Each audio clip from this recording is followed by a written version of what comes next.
The story continues.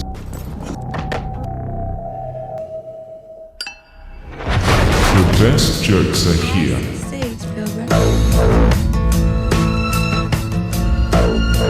Tamed for you. Only as we can do it.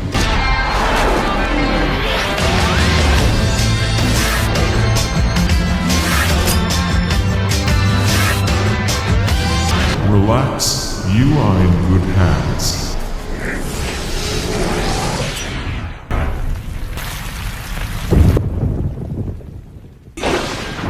And you can find anything.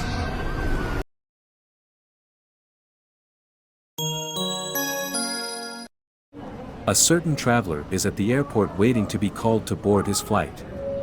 To make time, he takes a walk around the waiting room. In the distance, a beautiful blonde catches his eye. What a beautiful woman that blonde is. I will take advantage of the fact that my flight is still delayed to chat with her for a while. Our friend walks with Casanova's attitude towards where the blonde is. After making sure she is alone, he proceeds to strike up an informal conversation with her.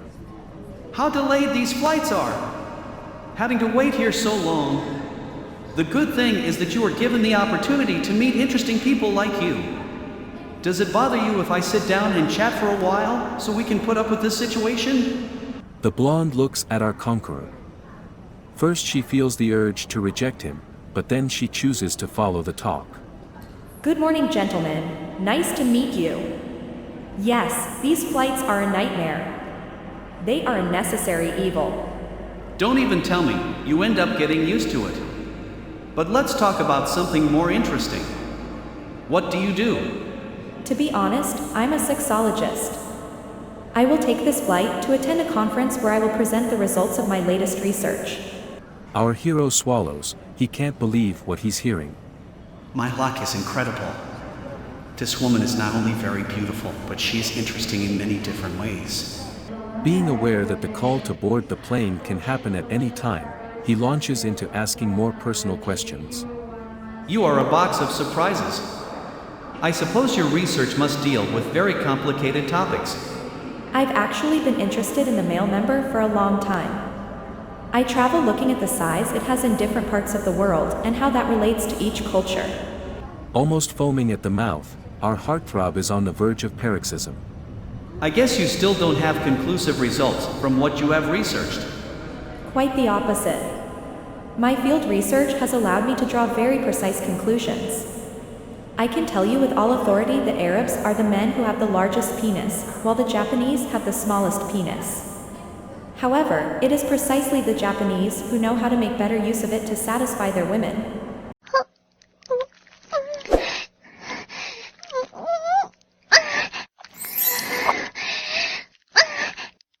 On the verge of fainting, the man wonders if he is in a dream from which he will soon awaken, but, fortunately for him, enlightenment comes at once. Everything you have shared with me is too interesting. It looks like they're going to start calling for our flight. By the way, I have been very impolite and have not properly introduced myself. My name is Mohammed Yamamoto.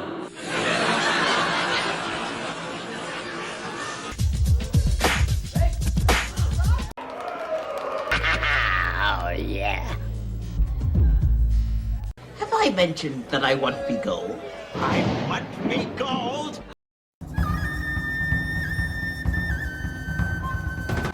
One man had a prominent hump. Overwhelmed by his appearance, he decides to go into the woods to find some peace of mind. Suddenly, from the bottom of a hole in a tree, a leprechaun materializes.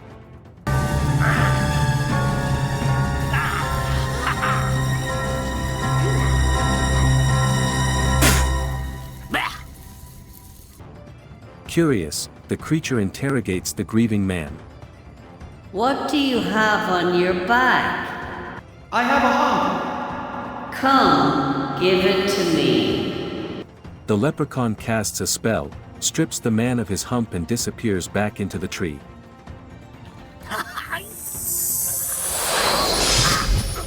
The man hurriedly but happily leaves the forest. Full of joy for what happened.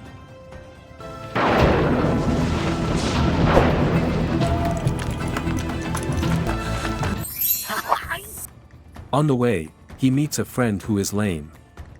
As soon as he sees him, he says, Cosmo, my friend, let me tell you what happened to me. Having finished his story, the man urges his friend to go to the forest. Go there, you too. It is certain that the leprechaun will take away your lameness. Cosmo rushes out, or at least tries, into the forest. There he goes as deep as he can and waits anxiously for the leprechaun to appear. In effect, he makes his appearance. What are you having on your back? He asks the excited Cosmo. He responds, Nothing. I don't carry anything on my back. What? Learn to be serious. Take this home.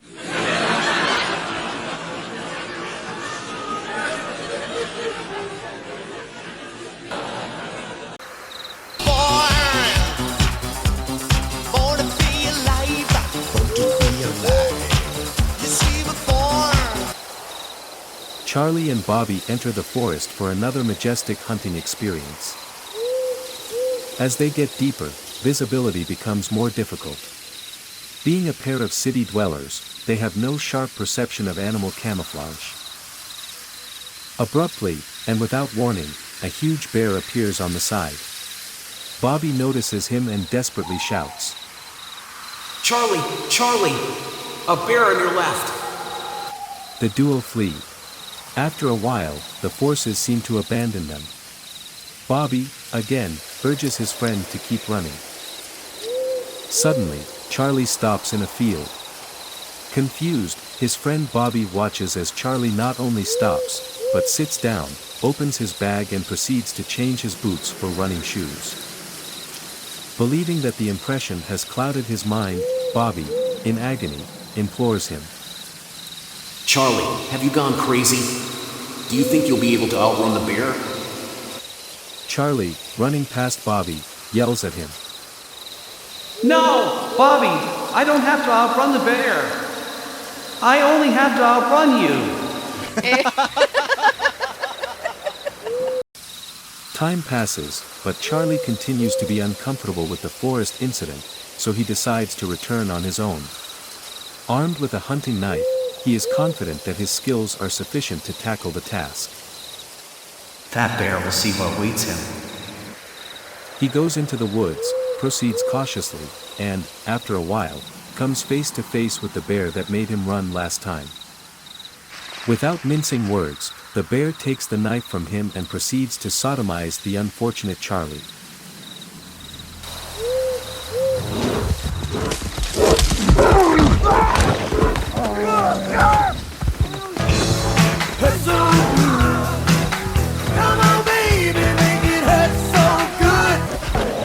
Beaten down, but still conscious, Charlie crawls out of the woods. The next day, he reflects. I think I've underestimated the power of my enemy. This operation requires more drastic measures. He proceeds to equip himself with 2 rifles, paint his face, and sets off to the forest. Once there, he checks the terrain for footprints. Suddenly, he spots the bear and hides behind a tree to plan his attack. He bends down to take out his binoculars when he suddenly hears a voice. Whoa, whoa, I'm going to send you on crutches.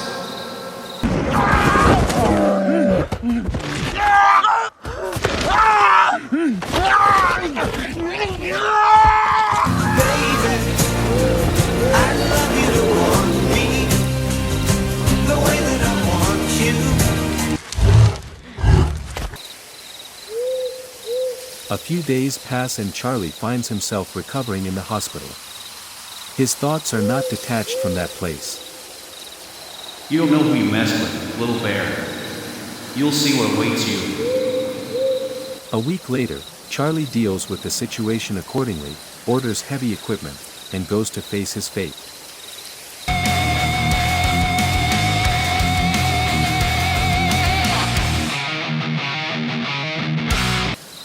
As soon as he steps on the ground, he moves stealthily, perceiving the subtlest smells. He scans the area. A strong scent indicates the presence of his nemesis. As fast as he can, He turns around and there, in all his magnitude, he runs into the bear, which, with a slap of his claw, takes away Charlie's weapon and approaches the unfortunate man. The bear rests his claw on Charlie's shoulder. Buddy, let's face it. You don't come here for revenge, do you?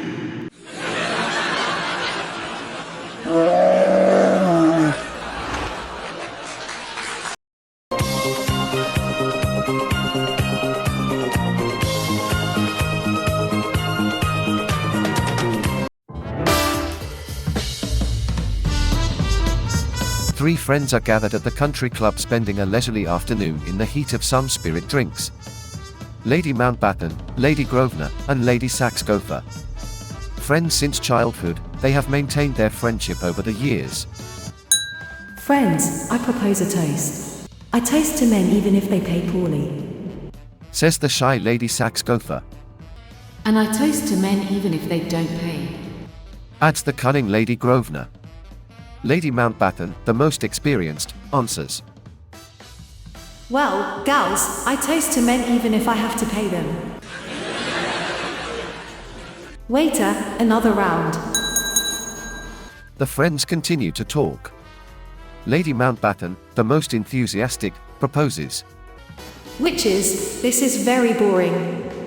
Let's talk about our husbands, let's see what's new. Despite her initial enthusiasm, Lady Mountbatten remains silent. Lady Grosvenor decides to start confessions. You already know how rigid Seymour is. The other day he gave me a list of duties and schedules. After looking at the list, I told him something very important was missing. What was it? You will go bonkers. I didn't see a timetable for his marital responsibility. And what did you do? Normally, Moles, I told her, in this house, love is made every Tuesday and Thursday at exactly 8 p.m., whether you are here or not.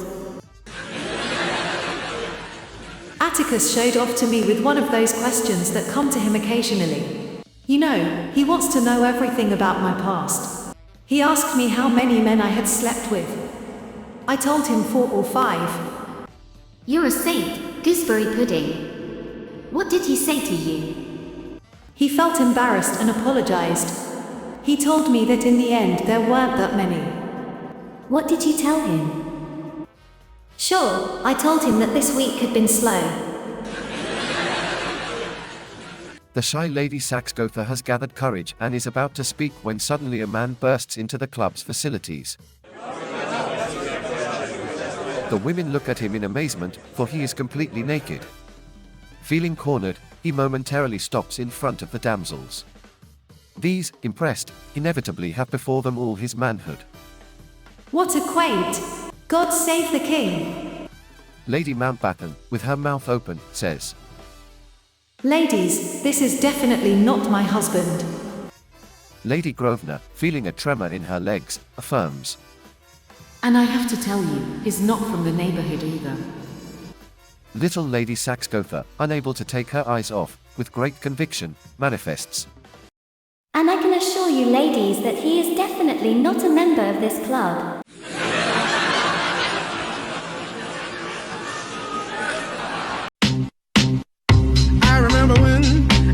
I remember when I lost my mind. Titus is an old-school barber.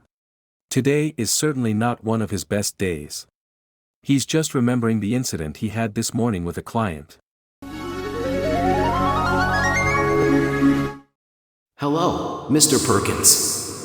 Hello, Barber. How are you? Fantastic. Today is a great day. What can I do for you? Today, I want a special haircut. No problem. We are here to serve you. Thank you. Just tell me what you want and I'll make it happen. I was thinking, how about the length of the hair? It could be long on the left side and short, very, very short on the right. The crown? You can leave it bald, hairless at all. Back, it would be nice to have it with grooves, like a wheat field. Oh, and in front, I want it with a geometric shape. Let's say triangles, just remember a Halloween pumpkin. Titus is taken by surprise with such an unusual description. Well, Mr. Perkins, that's really a very unusual request. Are you sure that's what you want? Mr. Perkins abandons his sardonic smile and yells. Well, you tell me! Miserable! That's how you left me last month!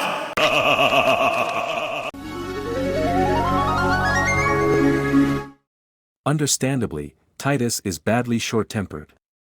With zero tolerance, he is reaching nirvana grumbling. Give a dog a bad name and hang it. Every day I break my back working here just to get this. Immersed in such thoughts, the sound of the door tells him that a client has arrived. How are you, Mr. Barber? I hope you're having your best day. Today is also a very special day for me. Tomorrow, my girlfriend and I are going to celebrate our anniversary. So I've taken today to prepare everything.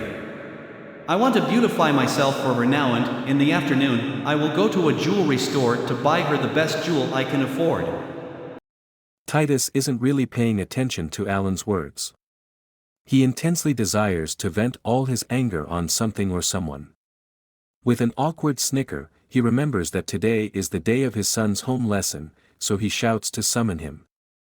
Waldo, good for nothing! Come here right now! Little Waldo rushes to the call. He is aware of his father's bad temper and does not wish to exacerbate it. Meanwhile, Alan watches with curiosity the scene that is unfolding. Yes, Father, here I am available to learn from your wisdom. With a Prussian attitude, Titus gives orders to all present. Friend, please take a seat. Waldo, bring the sharpest straight razor you can find. Today, I'm going to give you an exam. With noticeable trembling in his hands, little Waldo searches through the razors and takes the blade that, in his opinion, will be more appropriate for his father. You're going to start by shaving him. Just having started, Titus is already dissatisfied with his son's performance. Without believing in half measures, he gains momentum to slap hard the boy.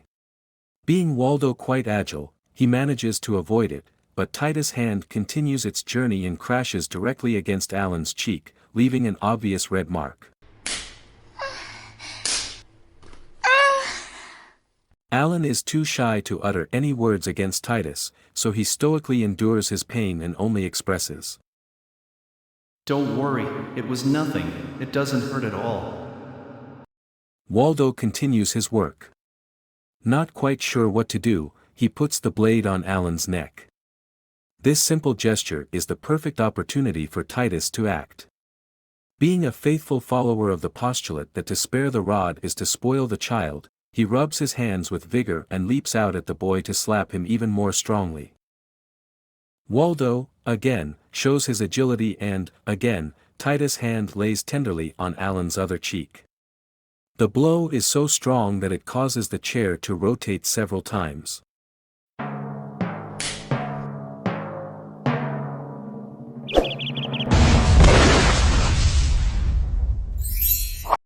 Since Alan's cheek has become numb, he is not sure if he has lost any of his teeth.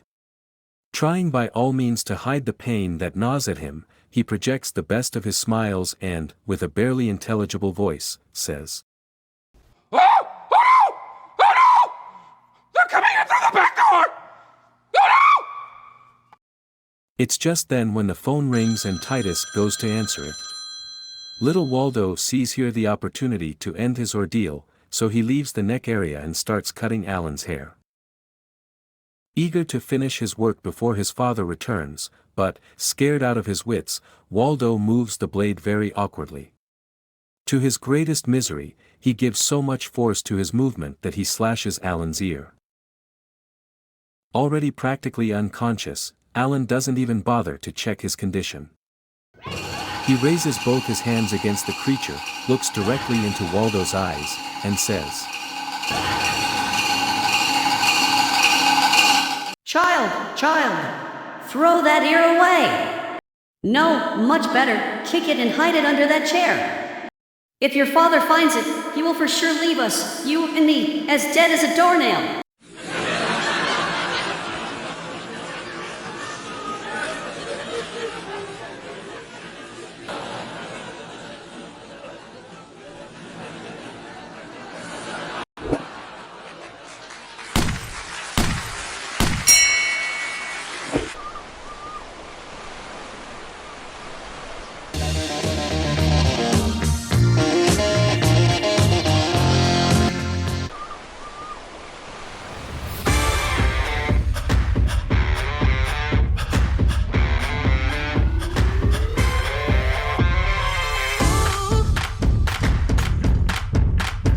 The sexologist rushes to her meeting at the asylum.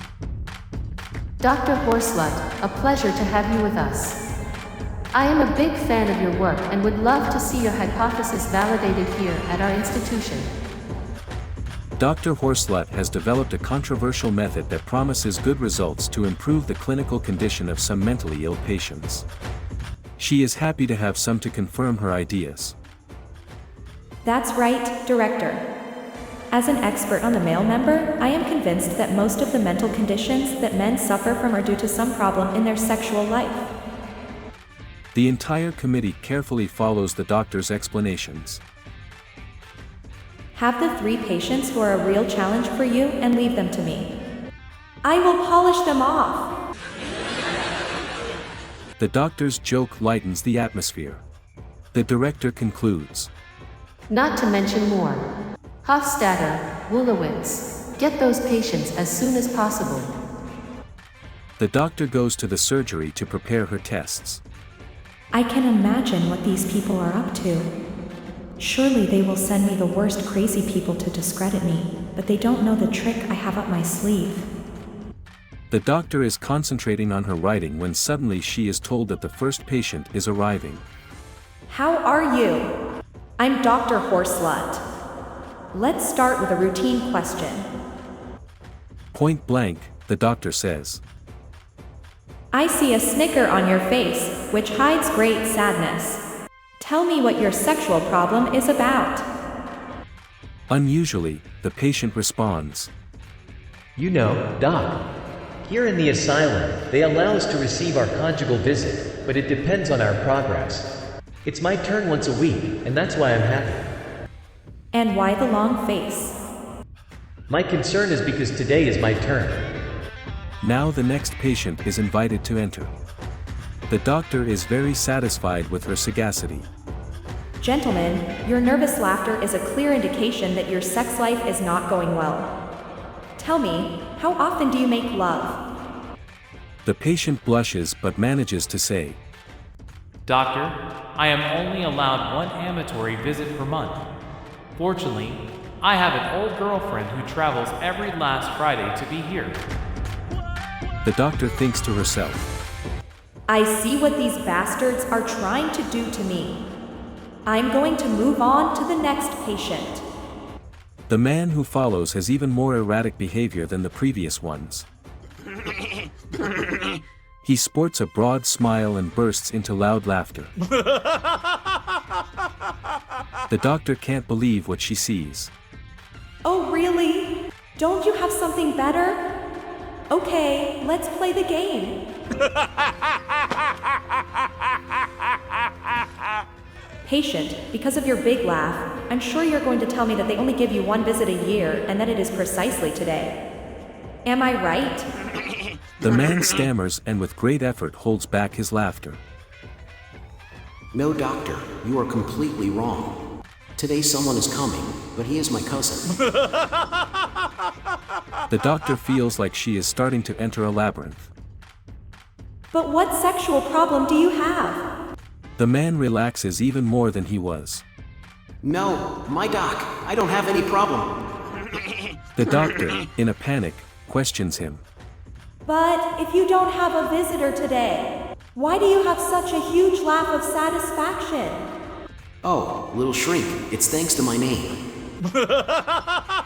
The doctor, mystified, just asks. And what is special about your name? I warned you, doctor, so here it goes without Vaseline. My name is Katsuhito Ibrahim.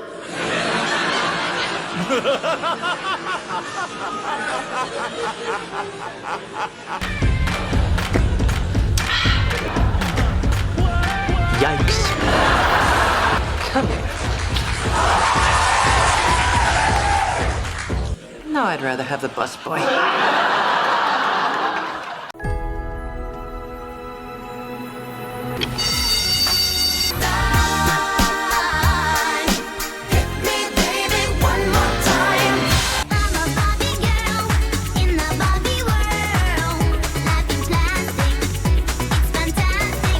Alan is very excited about the new young girlfriend he conquered. Willing to be the alpha male, he goes to a jewelry store with the intention of acquiring a piece worthy of his new status. Once inside, he looks at the available options. A bracelet with sapphires encrusted will certainly look good on the wrist of his beloved.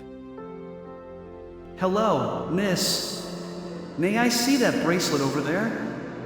I want to give my girl a present, and that seems to be the right one for her. She puts the jewel in Alan's hands so that he can appreciate its beauty. In due course, she indicates him the value of the bracelet. He reacts. Distraught, the heartbroken Alan looks at another jewel perhaps more convenient for his pocket. How about that ring, the small one? You mean the Anastasia Royal Diamond Stone? It costs 3 whistles. Disheartened, poor Alan leaves the place. On the way out, he runs into Martin, the father of his friend Charlie. By his side, an exuberant blonde bombshell.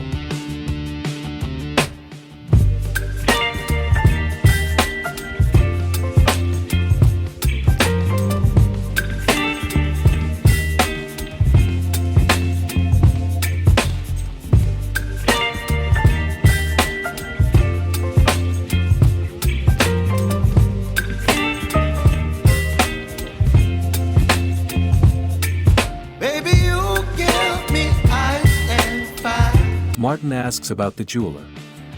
When he is present, he tells him that he is looking for something special, at the height of his sugar baby. The jeweler returns with a tray of assorted diamond rings. Martin snivels and says, No, I'd like to see something really special for my sweet baby. Jeweler, price is no object. The jeweler immediately recognizes that this can be a large sale, so he closes the doors to focus on his client. First he thinks of the Anastasia, but then he considers it better. This is a big fish. I must bring the jewel and the crown. The jeweler goes to his special private stock and returns with a stunning 7-carat blue diamond ring. He boasts, Gentlemen, this is the Walburga Regina stone.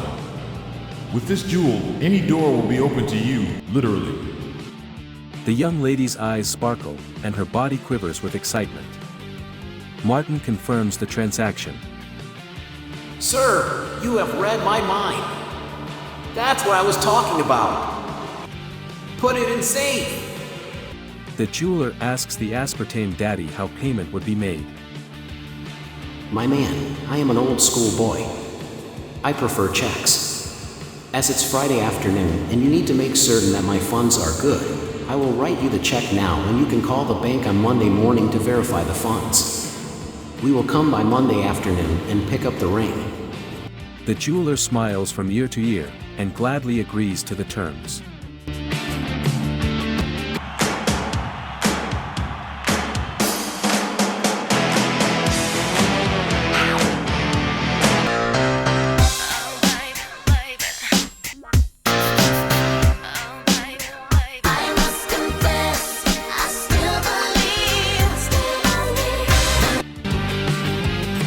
On Monday morning, the angry jeweler calls the old man screaming.